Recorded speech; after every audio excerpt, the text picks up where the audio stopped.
Ad astra abyssum.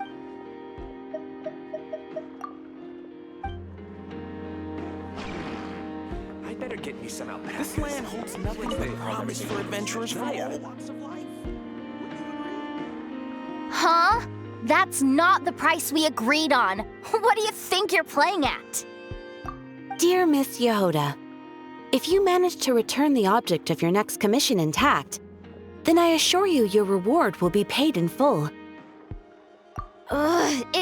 It wasn't my fault. How was I supposed to know a bunch of monsters were gonna jump me out of nowhere and knock me into that river?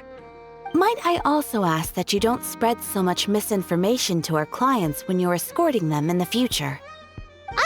I wasn't spreading misinformation. Most of what I said was based firmly on the truth.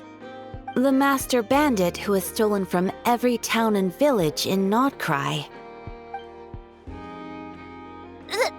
That was just me trying to sound cool. No one told me the client was from the Fontaine Guards. She wouldn't stop questioning me the whole way. That woman takes herself too seriously. No sense of humor at all. I can't believe she asked the guild to revoke my membership. The fixer who protects all of Nasha Town. I was talking about Boss Neff. I was telling the client about her. Regardless, Miss Yehoda, if you wish to take on any more commissions in the future, it would be best. I know. Be careful what you do and say. Boss Neff's always yammering on at me. But my mouth gets all itchy when I don't use it too long. Perhaps you could take a few pointers from our experienced adventurer here. The Traveler? I guess she's not the worst person to learn from. But you're gonna need to wait for me to take this reward back to Boss Neff first. She ain't gonna be happy that it's not the full amount. I feel a lecture coming.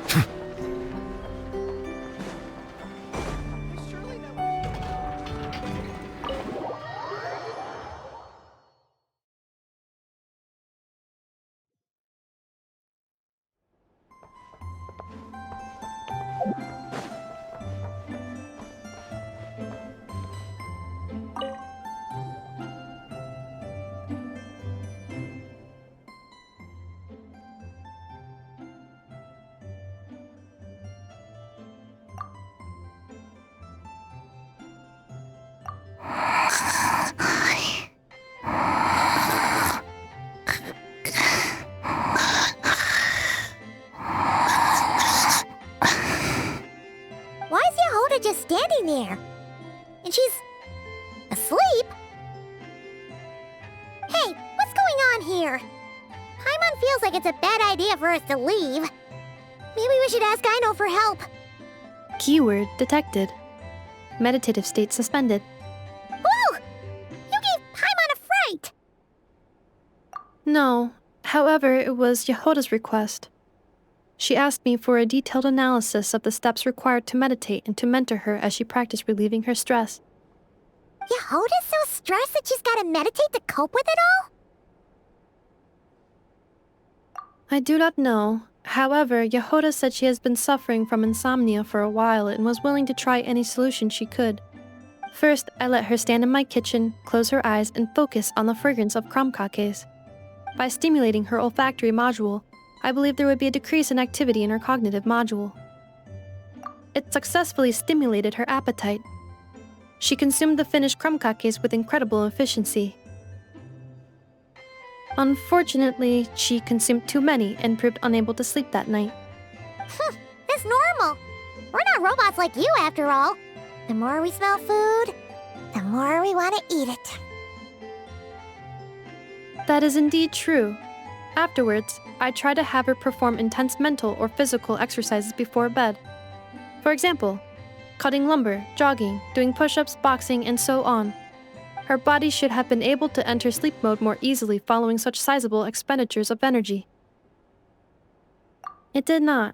She finished half her exercises, realized she had an unfinished commission, and so rushed off to complete it.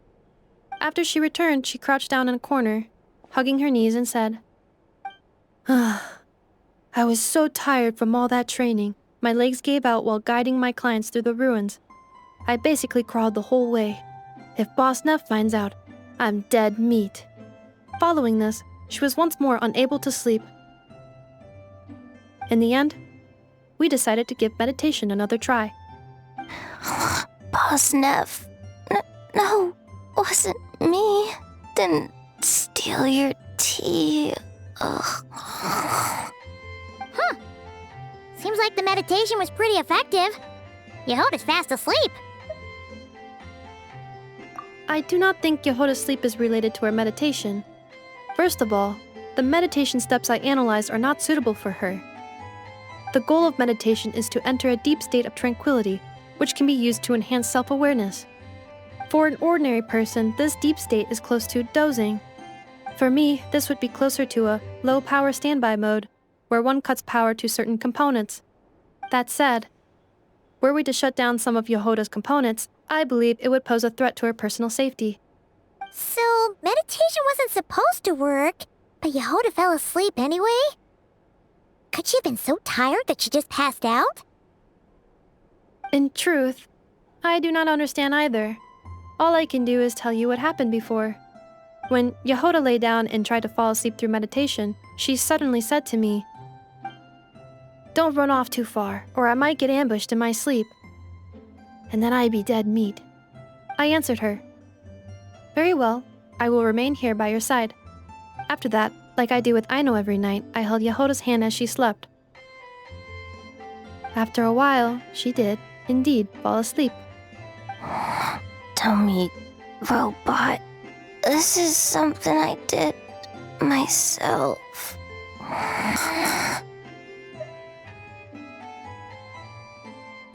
Yes. And if either of you need help sleeping, please consult me at any time. However, do note that I can only hold 2 hands at once. Oh, by the way, I have leftover krumkaki bolts from the batch I made earlier. I gave one to Yehoda. You can have the other. Goodbye. I hope you have sweet dreams tonight.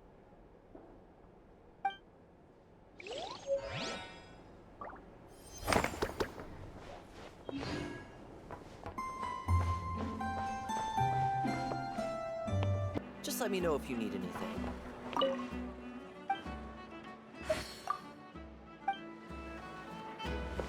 Use your head, kid. Look more, leap less. I was just trying.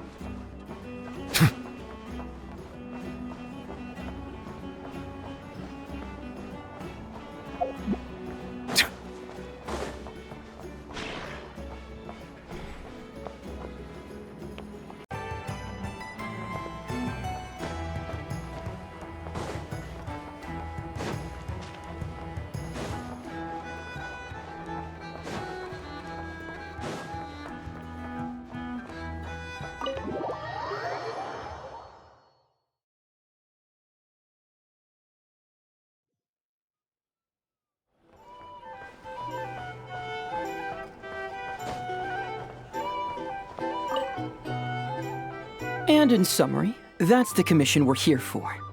How's that sound to you, Yehoda? All the same to me. You should ask yourself one question, though. You want to catch someone and not cry? How many lives are you prepared to lose for it? Well, I once read a story. It told me that if I find a deer with divinity, I could use its antlers to take my place for one death. And what do you know? Deer happens to be one of the Inazuman characters in my name, and I've got my own life to spare. That makes 2.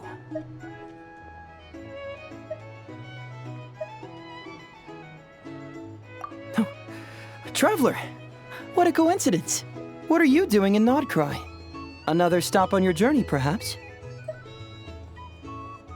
Sharp. I'm here in pursuit of a fugitive who fled Inazuma. He's racked up a real rap sheet, and he's always trying to flee further and further abroad.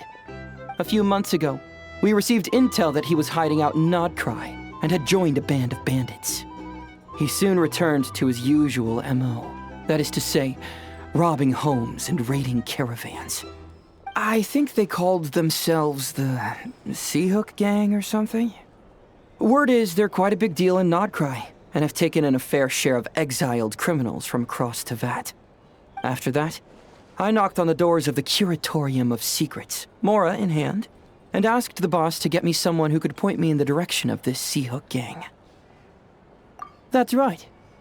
Judging by your expression, I'm guessing you're acquainted. I can tell. My intuition tells me that if Yehoda became a thief, even I'd never be able to catch her. You can cut the chatter. Boss Neff gave me the job, so it's only natural I'd be good at it. But the Seahook Gang you're looking for isn't the original Seahook crew.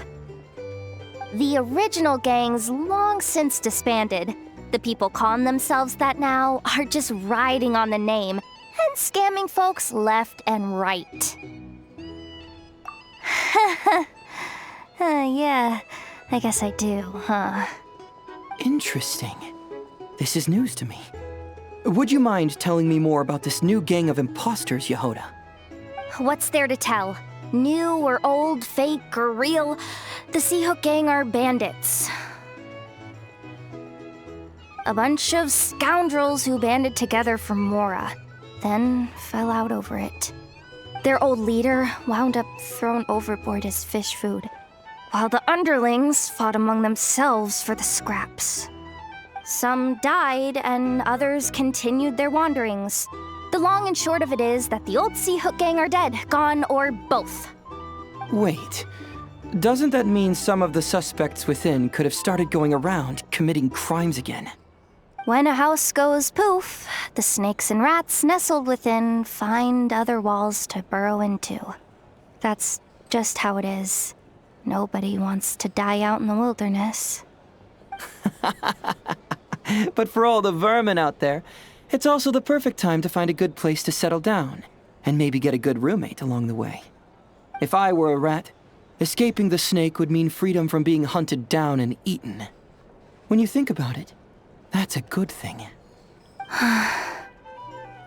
In any case, you've been most helpful, Yehoda. Thank you for the intel. It seems the Mora spent on your services was well worth it.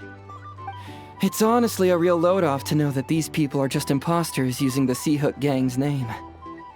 I'd have had to admit I was in over my head flying solo against the real gang, with its international cohort of goons and all. Well, wait. You think you can take them on as they are now, all by yourself?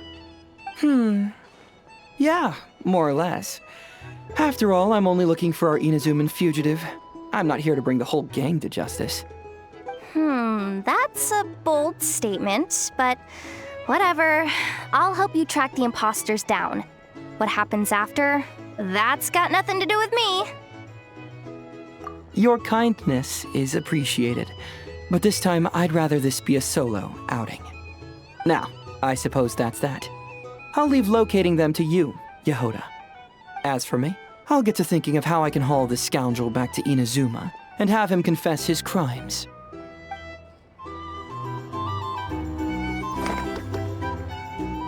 Something that'd get even the toughest gangster to spill his secrets most eagerly. Okay. You're weirding me out.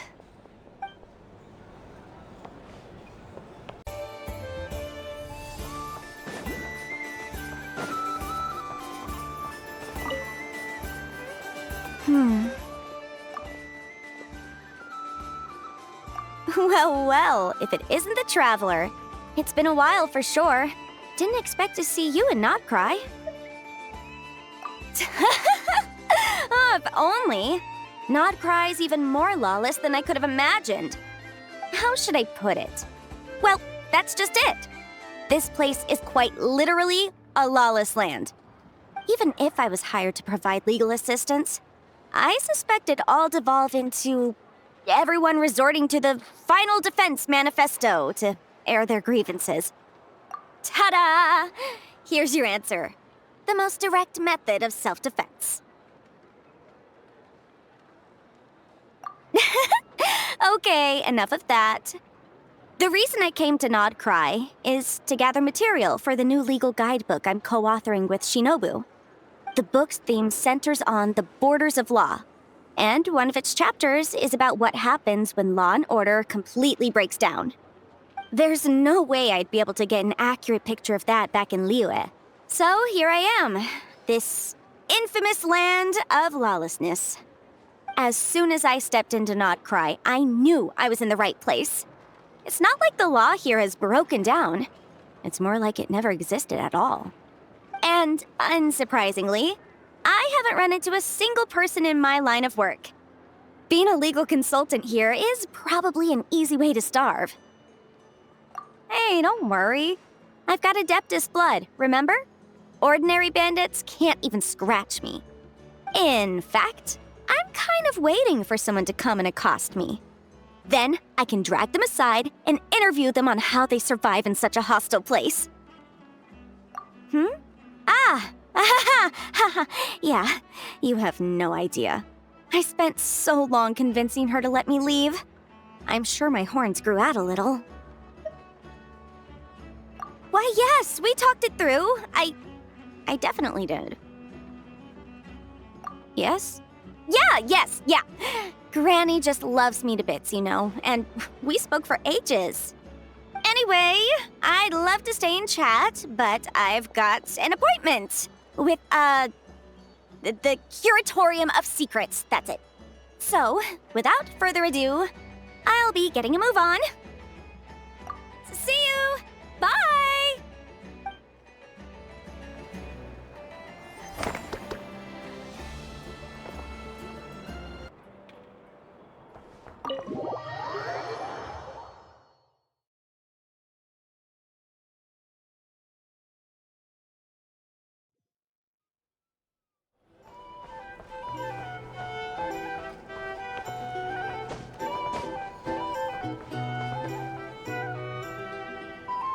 A base of dandelion wine, aged for 25 years, 1/7 part bittersweet liqueur, filled halfway with fizzy zaytun peach pop.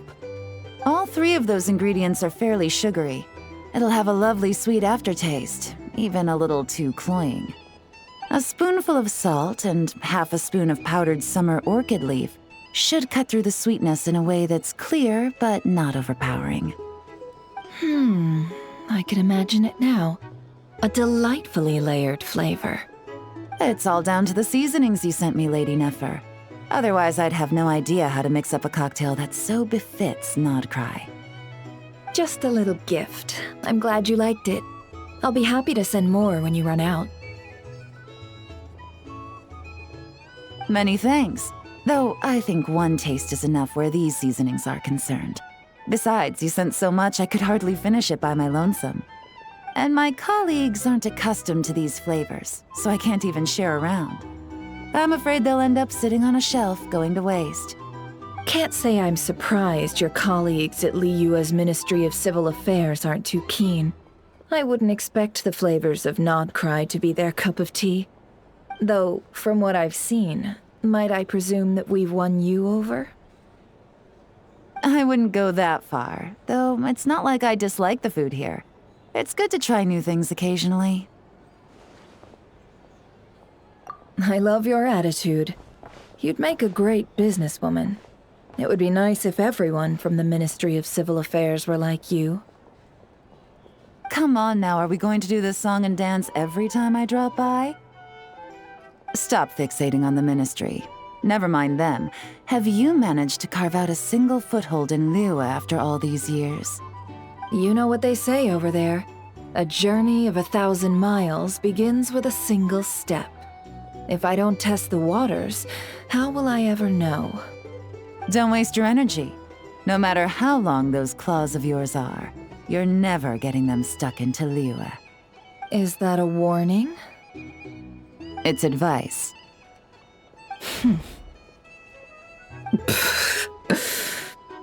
Long claws, you say? I wouldn't think myself so formidable. There's barely a handful of people I have any influence over at all. I can only really think of one young girl who listens to what I say. But she's not the brightest. And I spend more time looking after her than getting any help. Oh, really? Then I guess that painter who fishes in Dihua Marsh, and that apprentice who makes tofu in Qingsa Village, and that guy who wants to work at Wanmin Restaurant. All these people who mysteriously appeared in Liyue.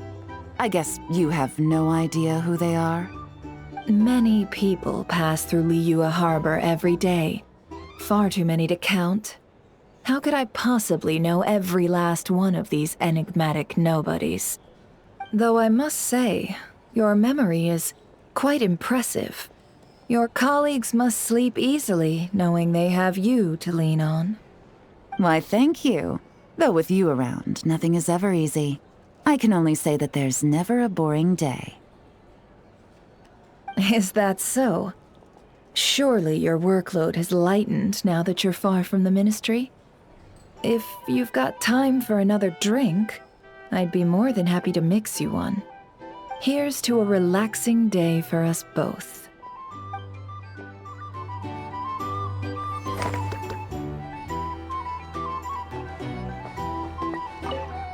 Here. Taking a moment to unwind every now and then does wonders for the mind. I'm in full agreement. Though some strings must remain drawn tight, Lady Nefer.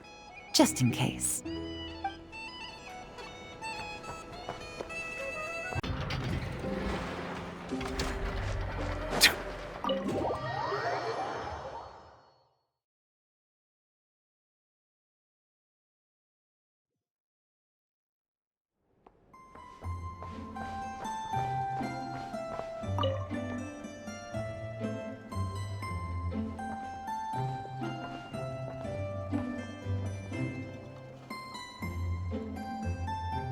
Almost there. That should do it. Once Anefa wakes up, I'm treating myself to 3 whole slices of cake. Oh, hey! Are you here to play?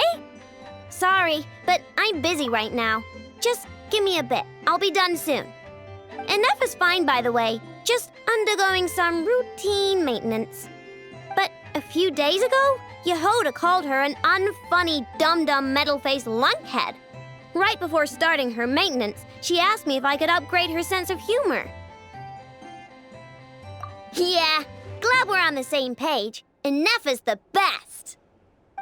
Okay, I'm going to activate her. Anefa, wake up. Time to get out of bed. Good morning, Aino. Good morning, Traveler. Aino, have you managed to upgrade my sense of humor? Duh! Such a trivial task is nothing to a genius like me. Now, time to do some testing to see if the upgrades resulted in any hiccups. Inefa, can you add more sugar to my crumb cakes? Please respond to me in a way that is humorous. I cannot. The more sugar I put into a crumb cake, the less sugar the crumb cake will have. What? The more sugar I put into a crumb cake, the more prone Aino will be to toothaches. The more toothaches she has, the less sugar she can consume. The less sugar she can consume, the less sugar I can add to the crumb cakes. Therefore, the more sugar I put into a crumb cake, the less sugar the crumb cake will have.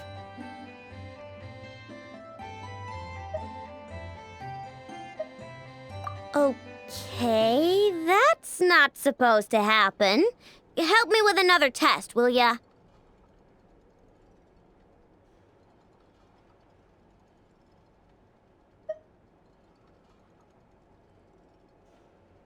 If it stays bad for a while, the traveler will crack a smile. What?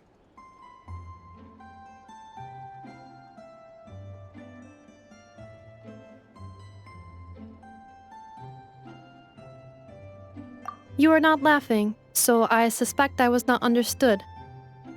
Actually, the first joke I told used a deliberately flawed chain of logic. After confusing the relative relationships between Krumkake's sugar, Aino, and Aino's dental health, I drew a ridiculous conclusion. That the more sugar I put into a Krumkake, the less sugar the Krumkake will have. For the second joke, I used a rhyme scheme between the similar sounding phrases, bad for a while and crack a smile, to express humor. Okay, well, the jokes are funny, but the punchlines don't work if they aren't explained. Yes. However, according to my database queries, such statements are considered humorous due to their chaotic structure and lack of direct causal relationships. Such chaotic sentences serve as a form of guidepost, while the humor lies in the explanation that follows. Oh. Huh. Interesting. Enough. Write some of these chaotic jokes down. We'll get Yehoda to be our guinea pig. Traveler, why are you covering your face? You got a toothache? Have you gone on a sugar binge too? Huh? What's wrong? Don't tell me you're getting sick or something. Enough. Go make her something warm. Understood. Maybe she ate too many hara fruit, a type of plant from Sumeru. Huh? What do those have to do with any of this? Because eating them can make you feel horrifyingly cold.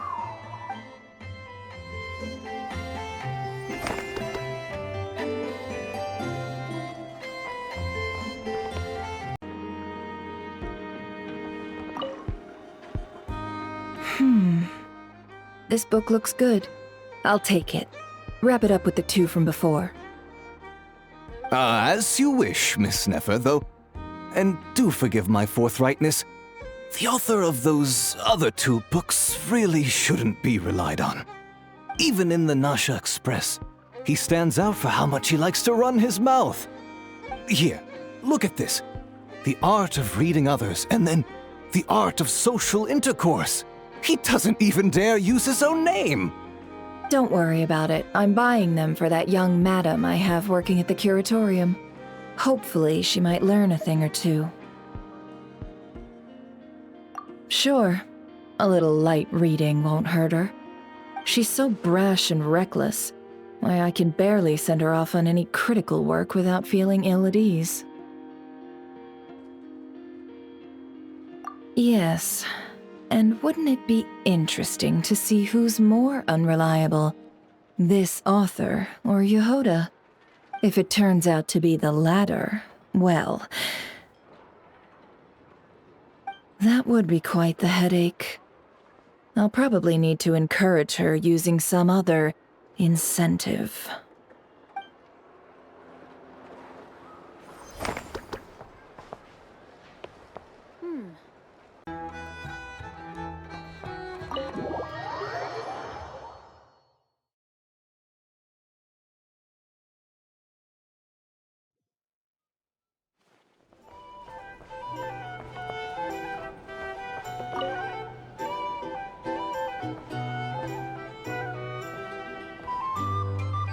Hey, if it isn't the Traveler!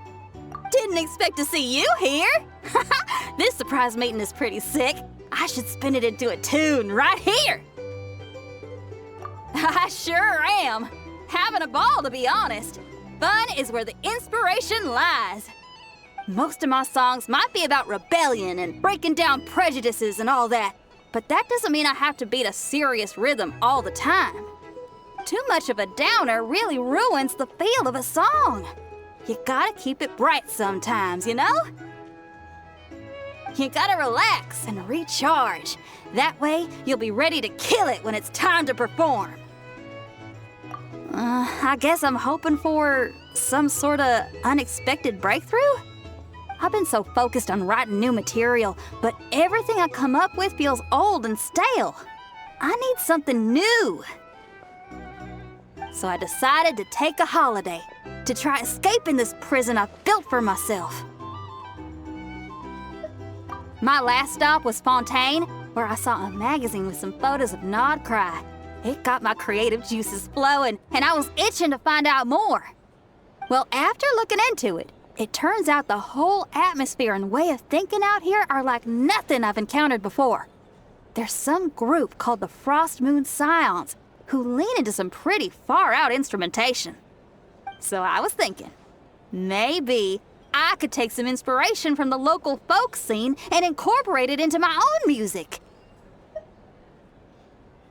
Sure! I want to try adding a few flutes and keys, plus some of the more out there melodic phrasing. Obviously, I can't just flip genres completely. Still gotta keep the core lyrical and musical themes intact.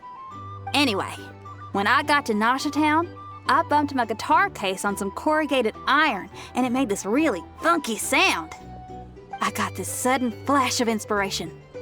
I shouldn't just be looking for new instruments to improve my music. I should be trying to enhance my guitar's timbre too!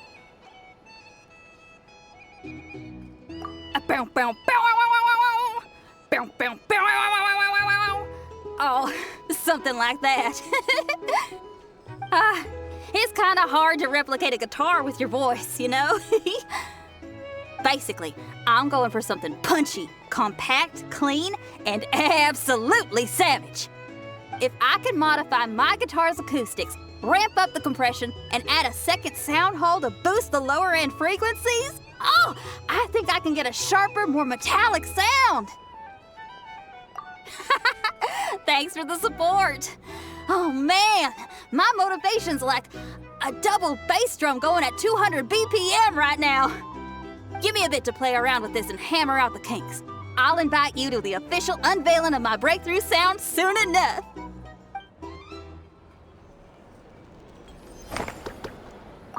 Huh. What style should I aim for with my next song?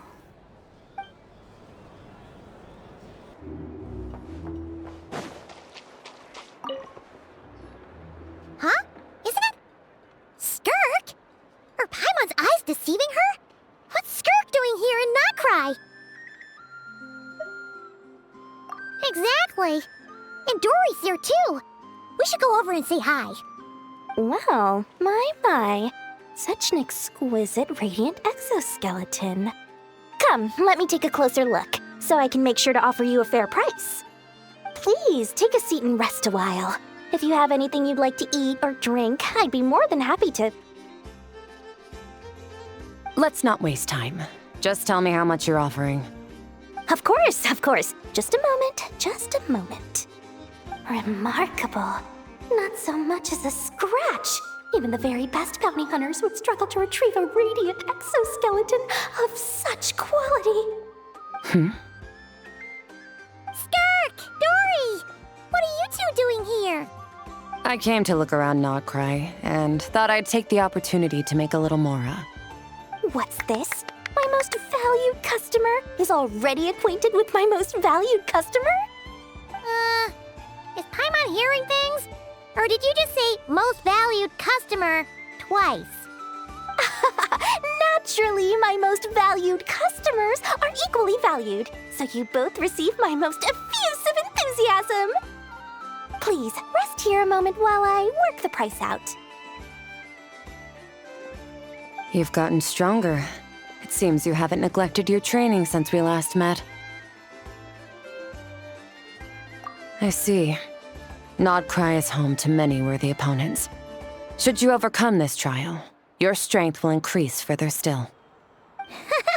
So, how have you been, Skirk?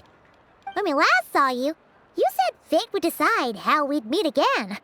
Well, Paimon didn't think it would decide so quickly. Was it quick? It's felt like a very long time to me. My life will experience little change until a true turning point arrives. But as for you, you are at a pivotal point in your journey. Have care. Victory and defeat are seldom long-lived. Excuse me, dear customer. After careful consideration, I'm prepared to offer you 6 million mora for these radiant exoskeletons. I assure you that this is the fairest possible price. While you might be able to sell a single item for 700,000 or so, when it comes to buying in bulk... I'll take half of that in cash. I won't be staying long, so there's no point carrying around more money than I need. As for the other half, give it to these two in the form of food or supplies. You should have plenty of both in your stores. Of course. I can see my most valued customers enjoy a very close relationship. Here's your mora. please do stop by again. I'll be going then. Until next time. Huh? Won't you stay for a chat? Oh, she's gone again. That skirk. That's just how she is, sweeping in and out like a sudden gust of wind. I'm used to it by now. Hey, that reminds Paimon. You haven't forgotten her somehow? Even though you've done lots of business together before? What's the deal with that? Huh? What do you mean? The all-knowing Lord Sangama Bay keeps every customer near and dear to her heart. Fine, if you must know, she's not really my customer, but rather a guest of Miss Alice, my supplier. Miss Alice introduced her to me, and now she drops by from time to time to do business. She's the perfect customer. She always brings quality goods and doesn't care too much about the price. Whoa! That's one suspicious-looking grin. You're not ripping her off, are you? Ridiculous! A strong, mysterious customer like that who brings me valuable items? I practically worship the ground she walks on. Dory's Divine Bazaar is a fair and reputable business. Now, I promised I'd supply you with food, so it's about time I start hunting for ingredients. 3 million mora. What can I find that's worth 3 million mora? It looks like I'm going to have to dig out something very special indeed.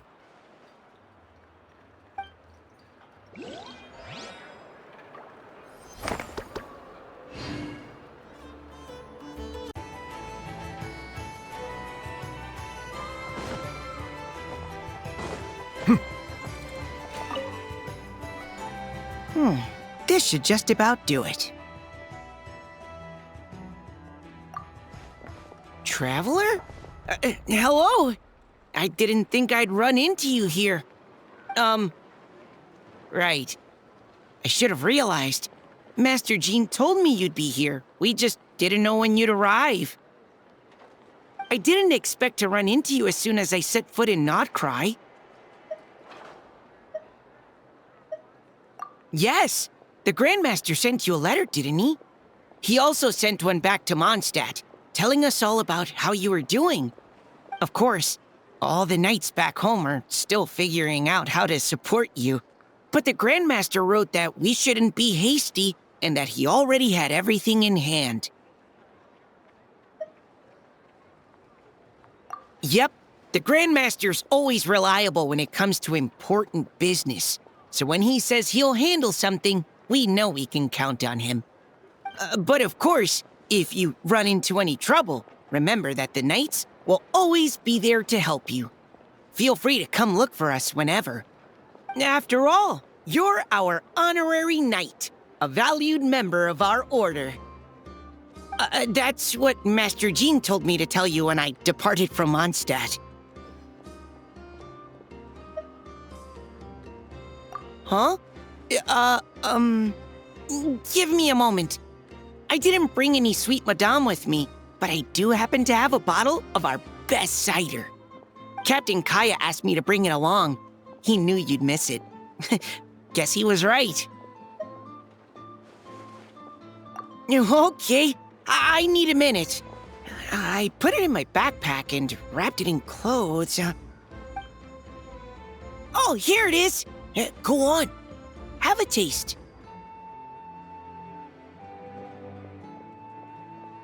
I did, of course. When I was leaving, the Grandmaster specifically asked me to bring some bottles of our very best dandelion wine for him. At first, Master Jean protested that my main objective on this long journey was to deliver letters to Nodcry, and she'd rather I not overload my luggage. She said someone else could transport it later. But after giving it much thought, I packed 2 bottles of wine for the Grandmaster anyway. Otherwise, he'd be talking my ear off about how wonderful dandelion wine is while waiting for it to get delivered. Oh, right.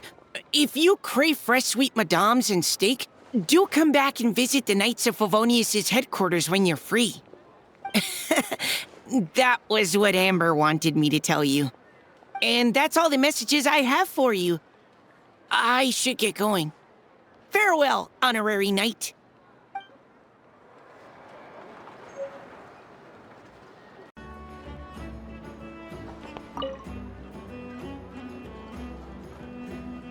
Huh, am I using this wrong?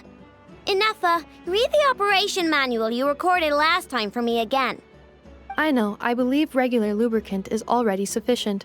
There's no need to create a brand new product. Aw, we're already here, aren't we?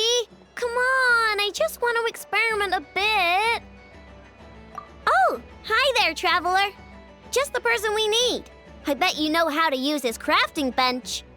Hurry on over and help me make a bottle of that... what's it called again? That cold... frosty something. Potential oil? Frosting essential oil. Yeah, that's the one. The cold stuff. I want to mix it with lubricant to create something special for Ineffa's joints. I was gonna do it myself, but taking efficiency into account, it might be better if you helped me out a bit. The truth is, Aino wasted all her ingredients trying and failing to make essential oil. We presently have enough to make only 2 bottles. I didn't fail. I was well within the bounds of reasonable trial and error. Making essential oil is a piece of cake for me. Piece of cake. But since you're the professional, it makes more sense to let you do it now that you're here. Please?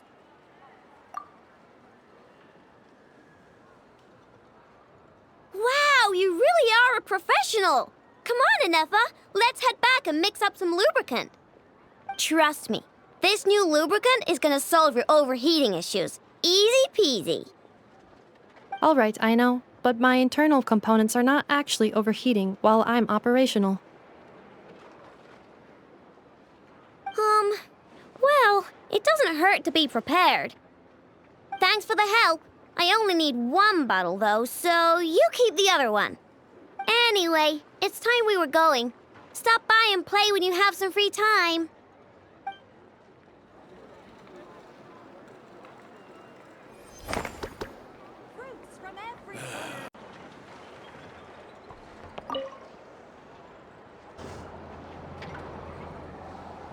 Thank you for remembering my request, Master Tarno. I will be sure to treasure this pocket watch. There's no need to stand on ceremony, Mr. Flynn's. If I may be so bold, I'd say this watch is fortunate to have ended up in the hands of someone as discerning as yourself. Even if that someone turned up to collect it half a month late because he needed more time to get the money, I do hope it won't miss the finer life and flee back to your shop in the middle of the night. Such a wonderful sense of humor. Even if it wished to escape, I doubt it would get far with a ratnik such as yourself on its tail. Here, I've already wrapped it. It's yours. My thanks again, dear Master Tarno. Perhaps we can have a drink in the flagship when you're next free. It would be my pleasure, Mr. Flynn's.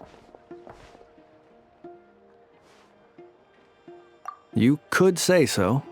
This pocket watch cost me half a month's salary. I suppose that means no more fine liquor for me for the next 2 weeks. In that case, I should paraphrase Master Tarno just now and say, my pleasure, Miss Traveler. I look forward to your invitation.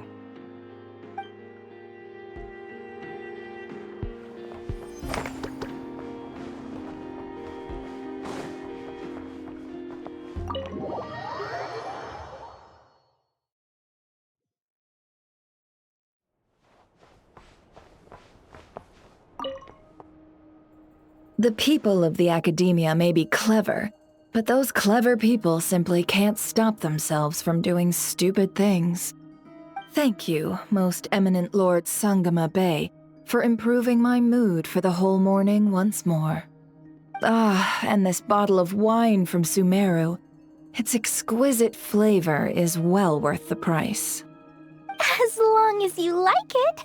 Next month, I'll be sure to have my subordinates deliver more. Please don't like it. Please don't like it. This bottle is so wallet-smashingly expensive. I wouldn't have bought it if I didn't absolutely have to pave the way for our future collaborations. 1 jug of wine's enough for today. Just put this round on my tab and we'll settle it at the end of the month. Oh, and don't include Yehoda's secret snack order. She's footing that bill herself. I know Dory's spent a lot of money trying to get a deal from me. I shan't say no to free drinks, but perhaps it'd be best to leave her some room to wiggle. No problem. I'll send the bill over in a few days. Am I going crazy? Why is Nefer being so straightforward this time? Don't dwell on it, Dory. Just focus on getting the deal first. Why so hasty? Please, after all the trust I've placed in you, surely it's unbecoming to fleece a fellow countrywoman over a simple drink? Dory, oh Dory, the deal is yours, but the money? Oh, we're going to split it. Oh, come now. Even sisters need to settle accounts clearly. Let's put the mora on the table first, so we don't run into trouble down the line. I don't like that look she's giving me. She wants a cut of the deal, doesn't she? That's going to be a pain.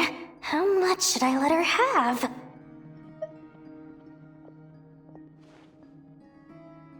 Just some hometown gossip. You're welcome to join us if you'd like.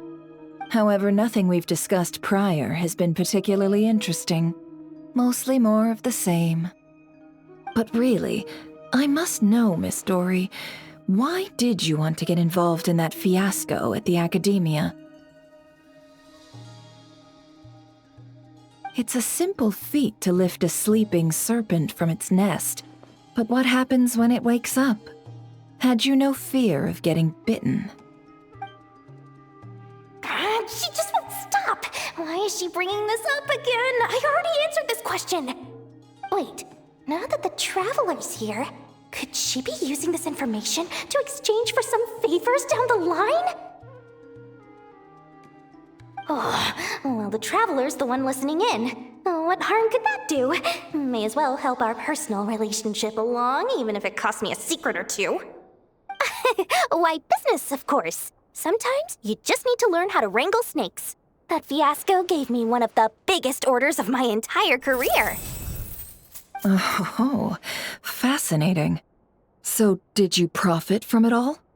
I heard that after Azar fell, a certain group of cowards fled Sumeru.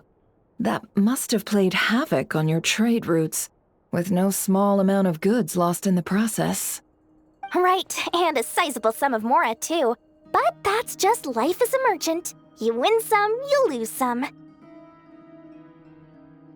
Even big losses are small problems. With money, more helping hands can be found and more goods purchased. But I had to retain the ability to do business in Sumeru. Much like Genius Invocation TCG, then? It doesn't matter if you win or lose or how many cards you have in your hand. Retaining the right to sit at the table and play is a victory in its own right. That's right. As long as I can still do business, I can recoup my losses eventually. But I'll never leave the card table I sit at. Sumeru, that is. If I did, I'd really be left with nothing. My. I didn't know you loved your homeland so much. Well, I love mora, and I'm the best at earning mora in Sumeru. Your senses are certainly sharp when it comes to business, Miss Dory. Even now you prove yourself worthy of the title you claim. And those cowards who fled will never be able to play at your table ever again.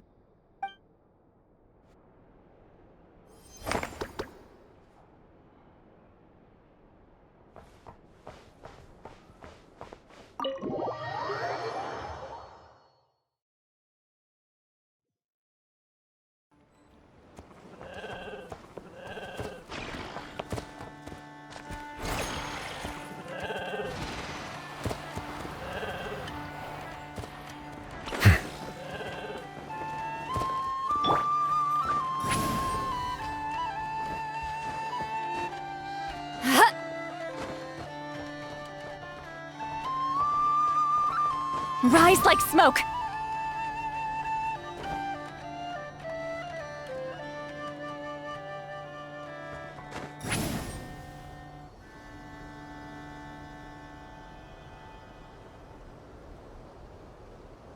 Watch out!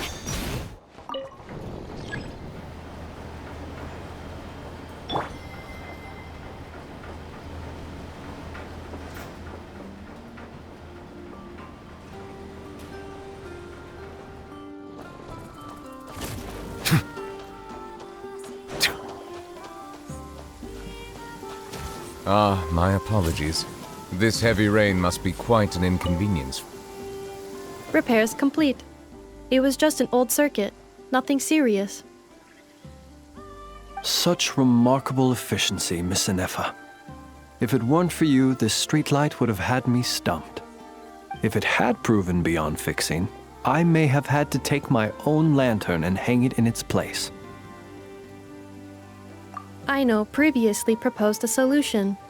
She said she could train the Ratniki so they'd have the basic knowledge to perform simple tasks, like repairing circuits. That way, you wouldn't need to inform Aino every time a streetlight goes out and then wait in the dark until I arrive to repair it. Yes and no. Strictly speaking, maintaining the brightness of the lights has been their traditional role. Before the use of Kuvaki became widespread, the streetlights were powered by regular oil. Back then, people were needed to light and extinguish the flames. Because of how dangerous said streets were at night, the Ratniki took on this role. They already carried lanterns, in any case, and were adept at using them while fighting. But as I'm sure you've already noticed, the current streetlights are powered by Kuvaki, and it's not so easy to light or extinguish them using traditional means.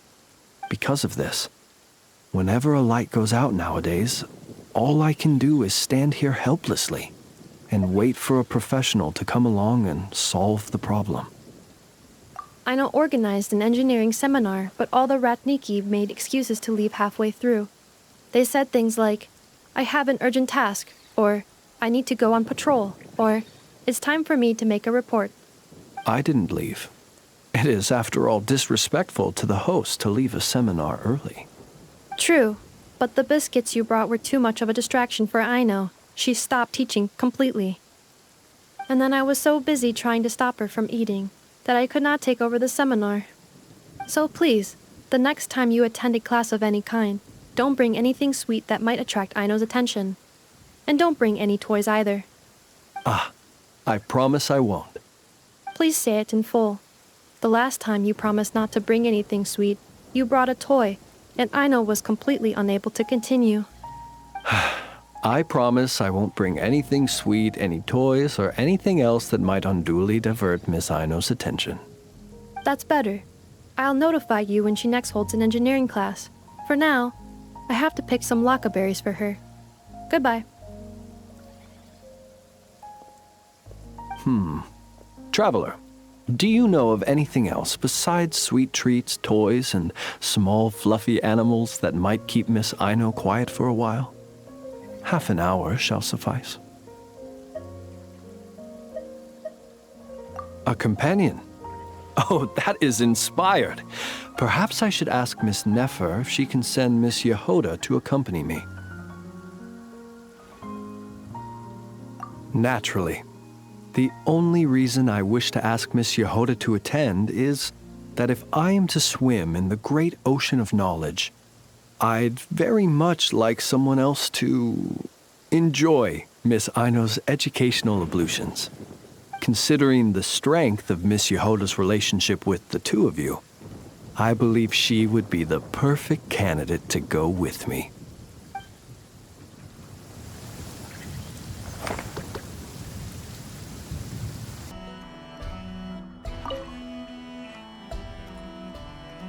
Did it really go this way?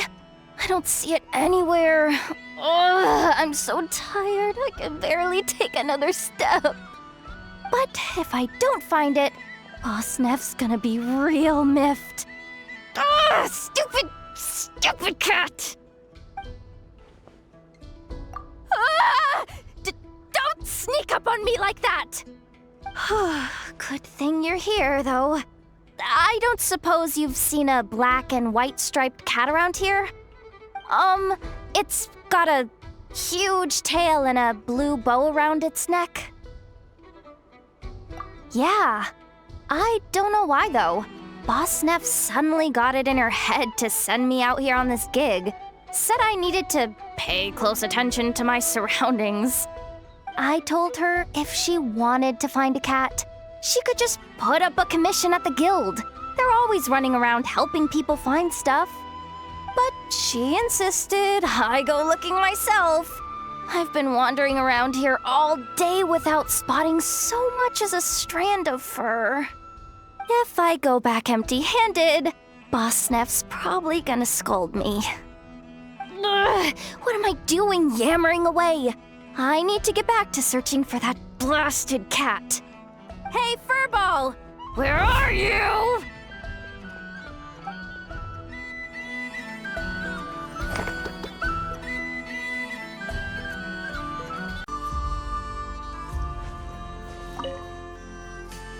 Hello there, traveler. Fancy running into you here. I was just out patrolling the area, cleaning up a spot of wild hunt unpleasantness. And now here you are. This is quite a ways from town, and the area's teeming with monsters and the wild hunt. If you need me to escort you back, I'd be more than happy to oblige. Ah, I see. In that case, I'd better not distract you. Well said. And I have witnessed your skills already.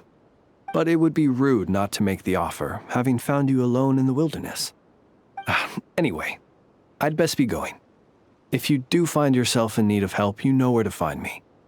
I'll always be ready to answer when you come knocking on my door.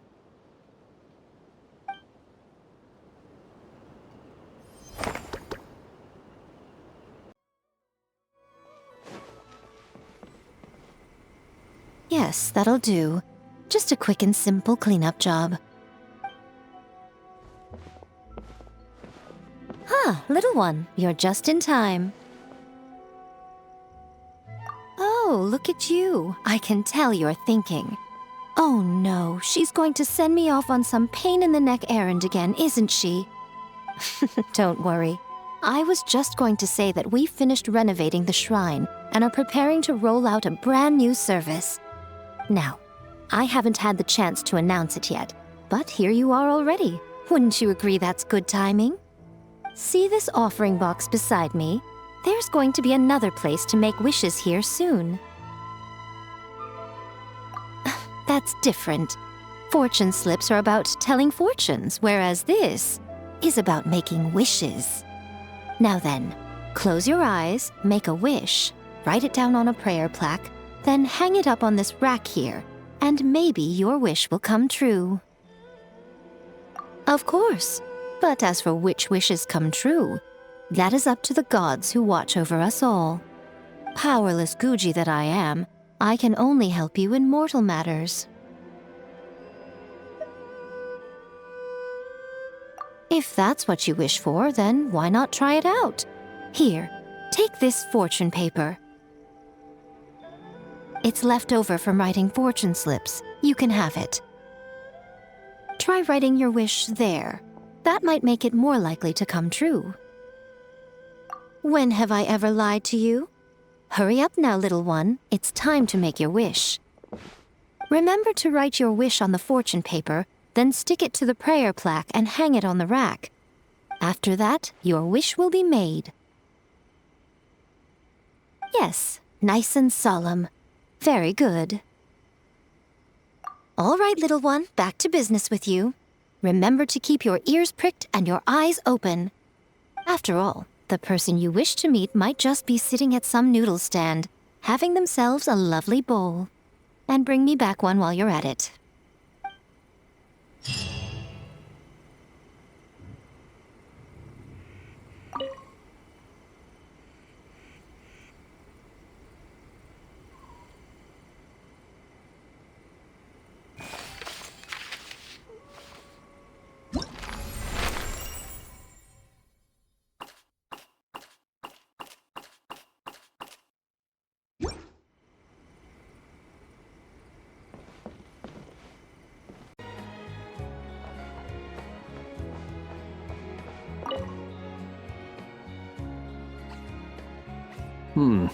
Is no one here? Well, hello. This is certainly a most joyful encounter. Seeing you lifts my spirits after a somewhat disheartening trip. I wouldn't say anything's the matter, merely that I am dealing with some unexpected circumstances. I recently learned of a collector in Nasha Town who, due to financial concerns, has been obliged to offer a pair of ancient coins for sale. I'm told she's a little eccentric and doesn't reply to letters, so I came out here myself to see if I could arrange a deal. I needed to come to town anyway to pick up some supplies, so I thought I'd pay her a visit on the way. Unfortunately, she doesn't appear to be home. More's the pity. It's just a little hobby of mine. Everyone has something that tickles their fancy, am I right? For me, it's old coins and gemstones. Time is the best filter. Anything that can make it through the sieve of time is almost guaranteed to be of good quality. The style, pattern, and condition of a coin convey a lot of information. They can tell you, for instance, how many moons it has seen before finding its way into my hands. Think about it. A coin may have passed through 10,000 people's hands, brought them happiness or sorrow, and witnessed a multitude of moments in their lives. The weight of time it contains is far heavier than its appearance would suggest. It is a witness to the past and something that has value in the present day, which makes it more than worth collecting. These coins have been stuck in my mind these last few days. What do they look like? What stories can they tell? If I can't meet this collector, I fear all desire to return home shall desert me. Look at me, rambling on about coins without a thought for the friend standing by my side. Let me think of a more interesting topic to make up for boring you just now. Ah, yes. Recently, I purchased a beautiful azure gemstone from a Fontanian merchant. It had long slumbered at the bottom of the ocean until being recovered just some days ago. I was told it was once embedded in the sword of a champion duelist at the court of Fontaine, while another story claims it was a pirate crew's prized treasure. That's exactly what I thought. Whenever a merchant starts waxing lyrical and weaving tales, it's usually a sign that they don't have faith in their wares. Fortunately, I'm very good at appraising a gemstone's true worth, even if its owner hasn't the faintest idea what they're holding. Please, allow me to invite you to my residence once more. I have a feeling you'll appreciate the gem itself, and you may well find my valuation of it quite interesting too. I'll be waiting for you.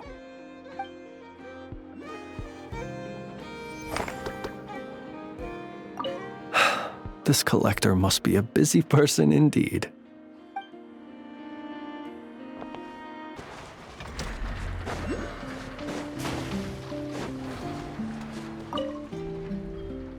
How's the little deer, Ineffa?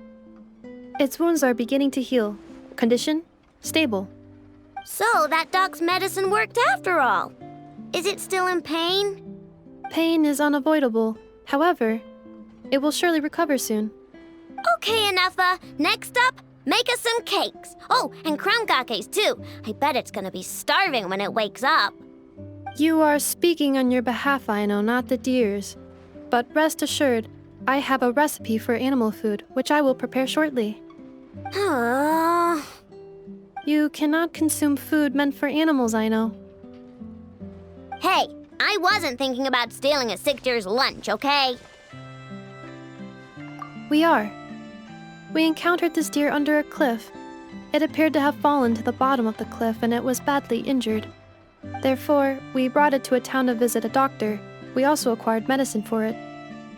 Our current plan is to care for the deer until its wounds heal. Afterwards, we will bring it to a nearby forest before returning it to its herd. I know, we have discussed this before. I can take care of it. I'll get up early to feed it. Heck, I'll even brush its fur. The previous time you got up early to feed it, you hugged it and fell back asleep.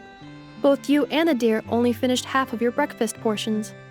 Well, that was that's... When you were brushing its fur yesterday, you played ball with it, successfully distributing its fur to every corner of the room. And it clogged my vacuum cleaner when I tried to clean it up.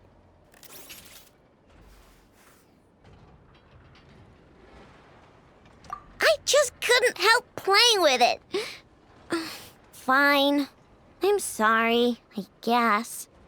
But even if you say all that, No, I want to keep it as a pet. I'm already used to waking up early, giving it water, brushing its fur, then playing with it. If it suddenly leaves, I'll have trouble adjusting. The deer will too.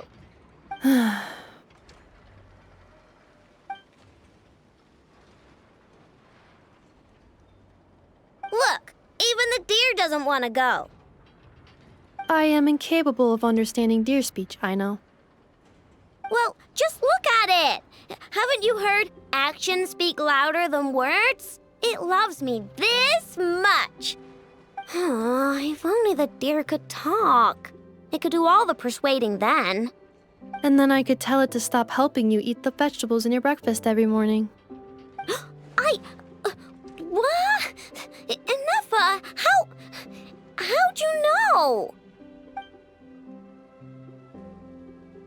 I did not know. It was merely a guess. You have proven it correct. Ugh, you're such a big, sneaky, lying meanie, Nefa. Tomorrow morning, I will supervise both of you as you take your breakfast.